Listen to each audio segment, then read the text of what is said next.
जय श्री राम। परम प्रिय मेरे भाई बहन, 12 मई 2025 को बैसाखी पूर्णिमा यानी कि बैसाख माह की पूर्णिमा बुद्ध पूर्णिमा के नाम से भी जानी जाती है।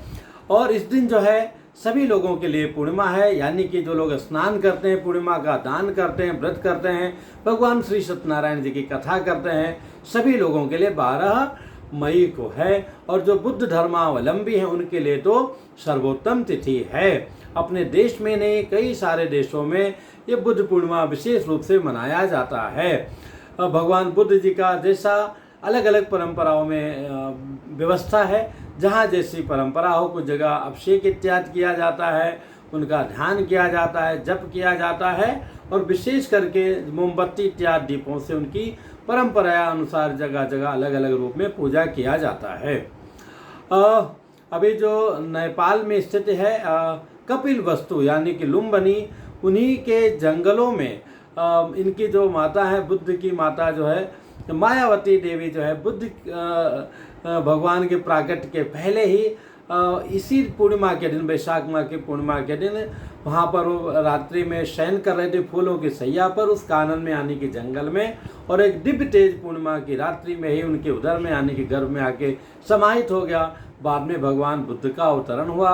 उनका बचपन का नाम जो है सिद्धार्थ था और पिता का नाम जो है शुद्धोधन था। लेकिन वह अन्य बालकों से बहुत ही अलग थे, गंभीर थे और अलग ही अपने आनंद में रहते थे। यही कारण था कि वो जो है 29 वर्ष की अवस्था में ही घर का उन्होंने त्याग कर दिया और वहाँ से जो है अलग अलग स्थानों पर चले गए।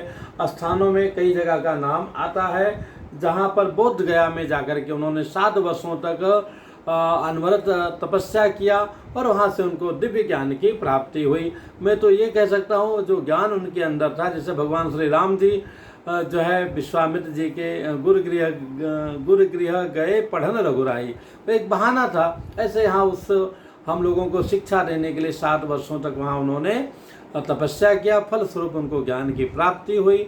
और उसके बाद में विविध देश स्थानों पर जाकर के देश के उन्होंने लोगों को जो है आत्मा, बुद्धि, चित्त, मन, अहंकार आदि पर कैसे विजय किया जाए, कैसे सात्विकता शांति से रहा जाए। और आज के वातावरण में बहुत ही महत्व है, क्योंकि उस समय तो लगभग सभी राजा लोग बहुत ही आक्रामक और निर्दयी हो चुके थे।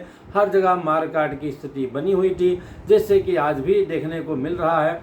ये अपने भी देश का जो है ये बड़प्पन है कि इतना सब कुछ होते भी पाकिस्तान को उन्होंने एक मानवता के आधार पर छोड़ दिया कि कोई बात नहीं है, इतने में तुम समझ जाओ।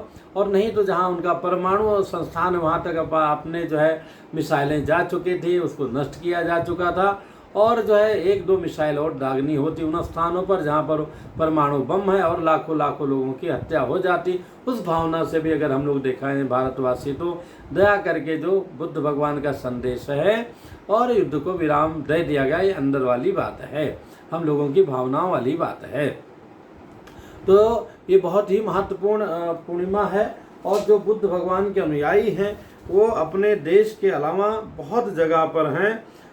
उन जगहों में देखा जाए तो Sri Lanka, Thailand, Burma, Malaysia, Japan, Nepal, Cambodia, Taiwan, चीन, तिब्बत, कोरिया आदि जो है अनेक देशों में जो बौद्ध धर्मानुयायी सब लोग इसमें शामिल हो करके और विशेष रूप से जो है एक आनंद का कार्य करते हैं, सम्मेलन करते हैं और जो है श्रद्धालुजन बुद्ध भगवान के उपदेशों को लोगों तक पहुंचाते हैं अलग अलग माध्यमों से, और उनसे प्रार्थना करते हैं कि आप उनके चरित्र को अपने जीवन में उतारें।